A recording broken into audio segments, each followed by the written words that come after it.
আজকে শুনবেন এমন একটি মুভির গল্প যেখানে একজন মেয়ে আর্মি অফিসার দুনিয়ার সবচেয়ে ভয়ানক জেলে গার্ড দেবার জন্য দায়িত্ব পায় এবং সেখানে গিয়ে তার সাথে এমন কিছু ঘটে যায় যার ফলে সেখানে থাকা একজন কয়েদির সাথে তার ভালোবাসা হয়ে যায় এবং তারপর তাদের সাথে কি ঘটে সেই সব কিছু দেখবেন আজকের এই ভিডিওতে।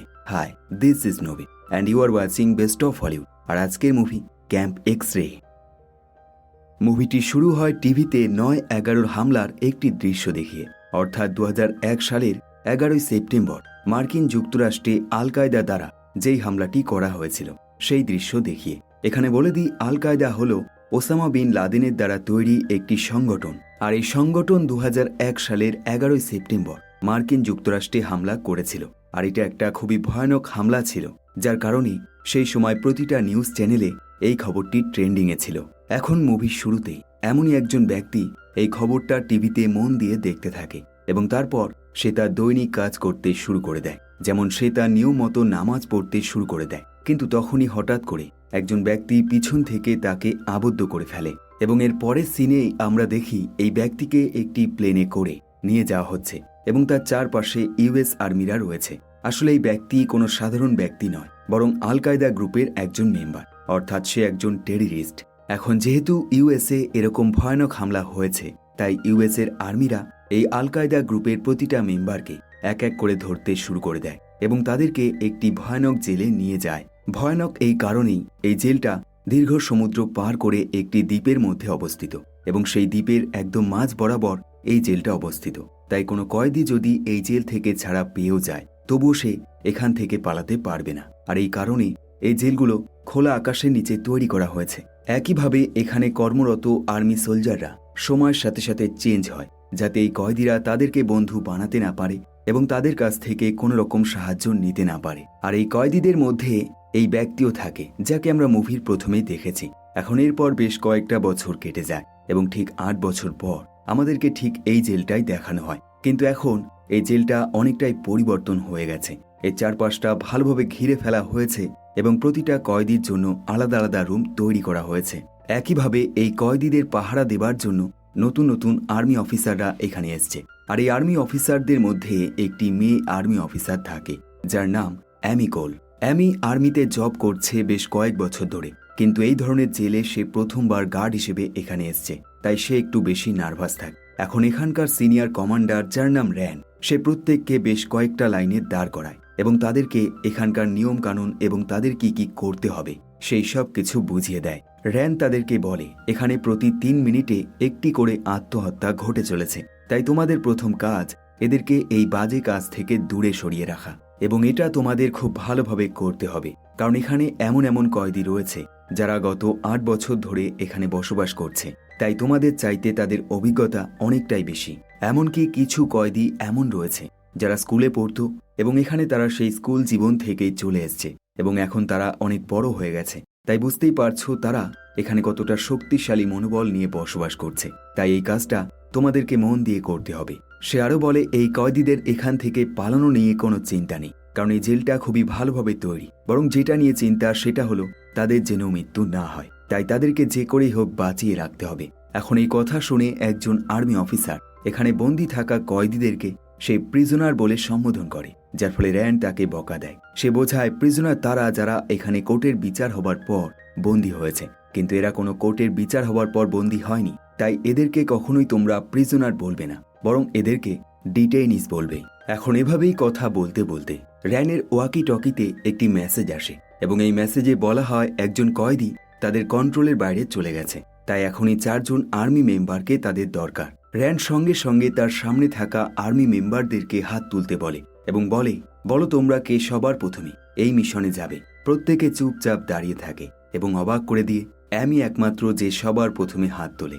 এখন র্যান এই ৪ জন মেম্বারকে সুন্দরভাবে ড্রেস পরিয়ে দেয় এবং বিশেষ করে অ্যামিকে বুঝিয়ে দেয় সে যেন সব সময় সতর্কভাবে কাজ করে এবং একইভাবে কয়েদির ডান হাতে সে সব সময় নজর রাখে, কারণ কয়েদিটি অ্যাটাক করার জন্য ডান হাত ব্যবহার করবে।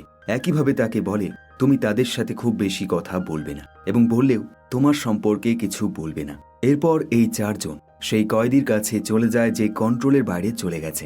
অ্যামি এখানে লক্ষ্য করে এই কয়েদি রুমেই রয়েছে, কিন্তু সে সেখানেই খুব বেশি হইচই করছে। এখন এরা দরজা খুলে প্রথমেই এই কয়েদিকে আবদ্ধ করে। অ্যামি লক্ষ্য করে এই কয়েদির চেহারা অনেকটাই বড় এবং তার শক্তিও ঠিক ততটাই বেশি। অ্যামি সবার প্রথমে এই কয়েদিকে আবদ্ধ করার চেষ্টা করে, কিন্তু এই কয়েদি প্রথম ঘুষিটা অ্যামির ওপর চালিয়ে দেয়। এমনকি তারপর সে তার মুখে থুতু দিয়ে দেয়, যার ফলে অ্যামি খুব বেশি রেগে যায় এবং এই রাগের বশে সে এই কয়েদিকে একটি লাথি মারে। এরপর এরা এই কয়েদিকে একটি চেয়ারের মধ্যে শক্ত করে বাঁধে এবং পুনরায় তার রুমে ঢুকিয়ে দেয়, যাতে সে আর হইচই করতে না পারে। এখন এভাবেই প্রথম দিনটা অ্যামি কোনো রকমে কাটিয়ে দেয়। এখন রাত হলে অ্যামি সবার প্রথমে তার মায়ের সাথে ভিডিও কলে কথা বলে এবং তার মা তাকে প্রথমে জিজ্ঞাসা করে এই জায়গাটা কেমন এবং সে এখানে কেমনভাবে রয়েছে। অ্যামি এক কথায় জানায় সে এখানে ভালোভাবে রয়েছে এবং এখানে তার কোনো অসুবিধা হচ্ছে না। তার মা তাকে আরও প্রশ্ন করে, যেমন সে কারোর সাথে বন্ধুত্ব করেছে কিনা এবং কোনো ছেলেকে সে পছন্দ করেছে কিনা। কিন্তু অ্যামি তাকে এক কথায় জানায় সে কখনোই কোনো আর্মি সোলজারের সাথে রিলেশনে যাবে না, তাই সে যেন এমন প্রশ্ন কখনোই না করে। যাই হোক, পরের দিন সকালে অ্যামি নিজেকে পুনরায় ফ্রেশ করে তার কাজের জন্য বাড়ি থেকে বেরিয়ে পড়ে। আর এবার অ্যামিকে একটি নতুন দায়িত্ব দেওয়া হয়, আর সেটা হলো তাকে একাধিক বই দেওয়া হয়, যেগুলো তাকে প্রতিটা কয়েদির রুমে বিতরণ করতে হবে। কারণ কয়েদি হলেও তারাও মানুষ এবং তাদেরকেও সময় কাটানোর জন্য কিছু অবশ্যই দিতে হবে। এখন এই কাজ করতে গিয়ে অ্যামি বেশ অদ্ভুত অদ্ভুত সমস্যায় পড়ে যায়। কিছু কয়েদি এমন থাকে যারা অ্যামির সাথে কথা বলে না, এবং কিছু কয়েদি কথা তো বলে কিন্তু ঝগড়া শুরু করে দেয়। এবং এর বাইরেও এমন কয়েদি থাকে যারা অ্যামির হাতে বই নিতে চায় না, কারণ তারা মেয়েদেরকে পছন্দ করে না। এখন অ্যামি এই সব সমস্যা কোনো রকমের সমাধান করে শেষে গিয়ে এমন একটি কয়েদির কাছে পৌঁছায় যে তার সাথে কথা বলে, ঝগড়াও করে না, কিন্তু সে বই নেয় না, কারণ তার বক্তব্য সে এই বই পড়ে ফেলেছে এবং দীর্ঘ কয়েক বছর ধরে সে একই বই পড়ে যাচ্ছে, তাই তাকে নতুন বই দিতে হবে। অ্যামি জানতে পারে এই কয়েদির নাম আলী আমির। এখন অ্যামি তাকে প্রশ্ন করে, তাহলে তুমি কি বই চাইছ? আলী এক কথায় জানায় সে হ্যারি পটারের শেষ বইটা পড়তে চায়। অ্যামি তার সব বইগুলো ভালোভাবে চেক করে দেখে এবং সে লক্ষ্য করে হ্যারি পটারের শেষ বইটি তার কাছে নেই। তাই সে তাকে বলে তোমাকে যা বই নেওয়ার এর মধ্যে থেকে নিতে হবে। কিন্তু আলী রাজি হয় না। সে বলে আমি প্রতিটা বই কমপক্ষে 10 বার পড়ে ফেলেছি, এবং তাকে বিশ্বাস করানোর জন্য সে প্রতিটা চ্যাপ্টারের নাম বলতে শুরু করে দেয়। কিন্তু অ্যামি তাকে স্পষ্টভাবে বলে দেয় তুমি হাজার বোঝানোর চেষ্টা করলেও তোমাকে এই বইয়ের মধ্যে থেকেই নিতে হবে। আমি তোমাকে হ্যারি পটারের শেষ পার্ট দিতে পারবো না।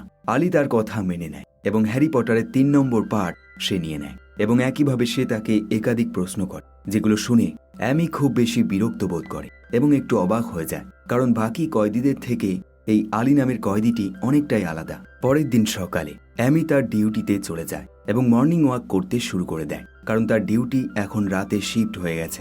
এখন রাত হলে অ্যামি যখন তার ডিউটি করতে থাকে সে সবার প্রথমে আলীকে ইগনোর করে, কারণ সে খুব বেশি প্রশ্ন করে এবং এই কয়েদিদের সাথে খুব বেশি কথা বলা তাদের নিয়মের বাইরে। কিন্তু আলী চুপ থাকে না, সে বারবার নানান রকম প্রশ্ন করে যায় এবং কথা বলে যায়, যেমন তার নাম কি এবং সে কোথায় থাকে। এবং যখন এর উত্তরে অ্যামি কোনো রকম রেসপন্স করে না, তখন আলী তাকে একটি নাম দিয়ে দেয়, আর সেটা হলো ব্লন্ডি গার্ল। আর এটা শুনেও অ্যামি চুপ থাকে। কিন্তু যখন আলী তাকে বলে আমি বাইবেল পড়েছি যার প্রথম ভাগটা আমার খুব সুন্দর লেগেছে, কিন্তু শেষ ভাগটা মোটেও ভালো লাগেনি, বরং বোরিং লেগেছে। আর এই কথা শুনে অ্যামি খুব বেশি রেগে যায়, কারণ সে খ্রিস্টান এবং বাইবেল তার ধর্মীয় বুক, তাই সে তাকে এরকম উল্টো পাল্টা কথা বলতে মানা করে। কিন্তু আলী চুপ থাকে না, সে কন্টিনিউ বকে যায় এবং একটার সময় সে তার কাছে জল চায় এবং জানায় তার জল তৃষ্ণা পেয়েছে। এখন এই কথা শুনে অ্যামি বিশ্বাস করে নেয় এবং একটি জলের বোতল দেবার জন্য সামনে থাকা ছোট্ট দরজাটা খুলে ফেলে। আর ঠিক তখনই আলী একাধিক নোংরা অ্যামির গায়ে ছুড়ে দেয়, যার ফলে অ্যামি খুব বেশি রেগে যায়, কিন্তু সে কিছু করতেও পারে না। এরপর এই খবর যখন সিনিয়র আর্মি অফিসার জানতে পারে, সে আলীকে শাস্তি দেবার জন্য অন্য একটি রুমে নিয়ে যায় এবং সেখানে ইচ্ছে মতো তাকে মারধর করে। পরের দিন সকালে এই আর্মি মেম্বাররা নিজেদের মন ভালো করার জন্য সমুদ্রে বোট নিয়ে ঘুরতে যায় এবং সেখানে তারা খুব বেশি আনন্দ করে। এমনকি সন্ধ্যা হলে তারা একটি পার্টি করে, যেখানে সিনিয়র কমান্ডার র্যান একটু বেশি নেশা করে ফেলে এবং অ্যামির সাথে খারাপ আচরণ করার চেষ্টা করে, কিন্তু অ্যামি তাকে সজোরে ধাক্কা মেরে এখান থেকে চলে যায়। পরের দিন এই আর্মি মেম্বাররা আলীকে শাস্তির রুম থেকে বের করে তার রুমে পাঠিয়ে দেয় এবং এমনটা করতে গিয়ে অ্যামি লক্ষ্য করে একটি গ্লাস, যার চারপাশে খুব সুন্দরভাবে ডিজাইন করা হয়েছে, আর এটা হাত দিয়ে করা হয়েছে, যার অর্থ হলো এটা আলী করেছে। এখন এটা দেখে অ্যামি খুব বেশি অবাক হয়ে যায়, কারণ যেই ব্যক্তি এত সুন্দর হাতের কাজ জানে সে কেন এত খারাপ কাজ করতে গেল এবং এখানে তার শাস্তি ভুগছে। এখন এই সব সংশয় দূর করতে সে আলীর ফাইলগুলো ভালোভাবে দেখে এবং সে লক্ষ্য করে এই ফাইলে এমন কোনো প্রমাণ নেই যেটা কিনা প্রমাণ করছে আলী একজন টেররিস্ট, কিন্তু তাকে এখানে রাখা হয়েছে শুধুমাত্র ইউএস আর্মি তার উপর সন্দেহ রয়েছে। এমনকি সে আরও লক্ষ্য করে সে একজন জার্মানি নাগরিক এবং সে এতদিনে কি কি শাস্তি পেয়েছে সেই সব কিছু সে মন দিয়ে দেখতে থাকে। আর এই সব দেখে অ্যামির মনে আলীর প্রতি একটু মায়া তৈরি হয়ে যায়, কারণ বেশ কয়েক পাতা জুড়ে শুধুমাত্র তার শাস্তির কথাই লেখা রয়েছে এবং এই শাস্তি সে বছরের পর বছর পেয়ে এসছে। অ্যামি এই ব্যাপারে বেশ কিছু আর্মি মেম্বারদেরকে জিজ্ঞাসা করে, কিন্তু তাদের কাছ থেকে সে কোনো রকম পরিষ্কার উত্তর পায় না, অর্থাৎ তার সংশয় দূর হয় না। তাই লাঞ্চের সময় হলে সে মন দিয়ে খাবারও খেতে পারে না, বরং সে একটু ভাবুক হয়ে যায়। এখন তার সামনে বসে থাকা একজন আর্মি মেম্বার এখানে থাকা কয়েদিদের নামে নানান রকম অভিযোগ করে এবং বলে তারা কতটা ভয়ানক হয় এবং তাদের সাথে কত খারাপ আচরণ করে। কিন্তু অ্যামি এই সব কথা মন দিয়ে শোনে না, বরং সে তাকে জিজ্ঞাসা করে, তুমি কি হ্যারি পটারের বইটা পড়েছ? যার অর্থ হলো অ্যামি আলীর মায়ায় পড়ে গেছে। পরের দিন অ্যামি আরও একবার তার গার্ডের কাজ শুরু করে দেয় এবং এবার সে লক্ষ্য করে আলী একটি কাগজে নিজের হাতে একটি পাজেল বানিয়েছে আর এটা সে মন দিয়ে সলভ করছে। এখন আলী যখন এমিকে দেখতে পায় সে সেই পাজেলটা তাকে দেবার চেষ্টা করে এবং তাকে সলভ করতে বলে, কিন্তু অ্যামি তাকে না করে দেয়। সে তাকে বলে এটা আমাদের নিয়মের বাইরে, আর তাছাড়াও এই সব কাজ করার জন্য আমি এখানে আসিনি। আলী এই কথা শুনে একটু রেগে যায়। সে তাকে বলে, তুমি কি মনে করো একটি কাগজের টুকরো তোমার কোনো ক্ষতি করে ফেলবে? এমন চিন্তা ভাবনা তোমাদের মধ্যে আসে কেন? কি কারণ? এখন এই কথা শুনে অ্যামি রেগে যায় এবং তাকে চুপ করতে বলে, কিন্তু সে লক্ষ্য করে আলী তার বানানো পাজেলটা টয়লেটের মধ্যে ফেলে দিচ্ছে। আর এটা দেখে তার বেশ খারাপ লাগে, কারণ এটা বানাতে গিয়ে তাকে অনেক খাটতে হয়েছে, তাই টয়লেটে ফেলে দেওয়াটা তার মোটেও ভালো লাগেনি। কিন্তু অ্যামি তাকে খারাপ লাগাটা বুঝতে দেয় না এবং এখান থেকে চলে যায়। এরপর বেশ কয়েকটা মাস কেটে যায় এবং ঠিক 8 মাস পর আমরা দেখি অ্যামি এখন এই পরিবেশে নিজেকে অনেকটাই মানিয়ে নিয়েছে। সে এখন বুঝতে পেরে গেছে এখানে তাকে কিভাবে চলতে হবে এবং এই কয়েদিদের সাথে কেমন আচরণ করতে হবে।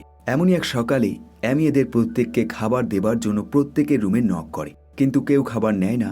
অ্যামি পরে জানতে পারে এরা প্রত্যেকে হাঙ্গার স্ট্রাইক করেছে, যার অর্থ হলো তারা এখন খাবার খাবে না। আর এর কারণ কিছুদিন আগেই তাদের মধ্যে একজন কয়েদি একটি ইলেকট্রিক্যাল মেশিনের দাবি করেছিল, যার সাহায্যে ওয়েট কমানো যায়, কিন্তু এই আর্মি মেম্বাররা সেই মেশিন তাকে দেয়নি। আর এই কারণে এরা প্রত্যেকে এই হাঙ্গার স্ট্রাইক শুরু করেছে, যার মধ্যে আলীও রয়েছে। এখন এই ব্যাপারে অ্যামি সুপিরিয়র কমান্ডার ড্রুমন্ডের সাথে কথা বলে এবং অবশেষে সেই ব্যক্তিকে সেই মেশিনটা দেওয়া হয়। পরের দিন সকালে অ্যামি প্রত্যেকটা কয়েদিকে বাইরে নিয়ে যায় এবং তাদেরকে ফুটবল খেলার সুযোগ করে দেয়। আর এই খেলা তাদেরকে একটি নির্দিষ্ট তার কাটার খাঁচার মধ্যেই খেলতে হয়। এখানে সে লক্ষ্য করে সেই মেশিনটি তাদেরকে দেওয়া হয়েছে ঠিকই, কিন্তু তারা সেটা ইউজ করছে না। তাই সে এই ব্যাপারে আলীকে প্রশ্ন করে। আলী তাকে বলে, এই মেশিন আমরা কেউই ইউজ করব না। অ্যামি বলে, তাহলে এই মেশিনের জন্য তোমরা স্ট্রাইক কেন করলে? কি দরকার ছিল? তাই আলী জানায় এই স্ট্রাইক তারা করেছে, কিন্তু এই মেশিনের দরকার ছিল মাহমুদ নামের একজন কয়েদি, তাই সে জানে তার কি কাজে লাগবে, কিন্তু আমি এই ব্যাপারে কিছুই জানি না। এখন এই কথা শুনে অ্যামির বেশ অদ্ভুত লাগে, কারণ যেই জিনিসের কোনো দরকারই নেই তার জন্য তারা বেশ কয়েকদিন ধরে না খেয়ে বসেছিল। তাই সে মনে মনে এদেরকে পাগল ভাবতে শুরু করে এবং তার মুখে হাসি চলে আসে। এখন এভাবেই তারা দুজন কথা বলতে শুরু করে দেয়। আলী তাকে বলে, তুমি জানো আমি এই ফুটবল খুব ভালো খেলি এবং এই ফুটবল আমি 40 বার নিচে না ফেলে ওপরে রাখতে পারবো।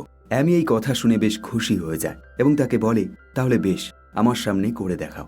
এখন এই কথা শুনে আলী তার ট্যালেন্ট দেখাতে শুরু করে দেয়, কিন্তু সে মাত্র 8 বারই এটা করতে পারে এবং তার মধ্যেই বলটা নিচে পড়ে যায়। অ্যামি বলে, 40 বার তো দূর, তুমি 10 বারও কমপ্লিট করতে পারোনি। এখন এই কথাতে আলী তাকে বোঝায়, তুমি সামনে ছিলে তাই আমি করতে পারিনি, নয়তো আমি 40 বারই খুব সহজেই করে ফেলি।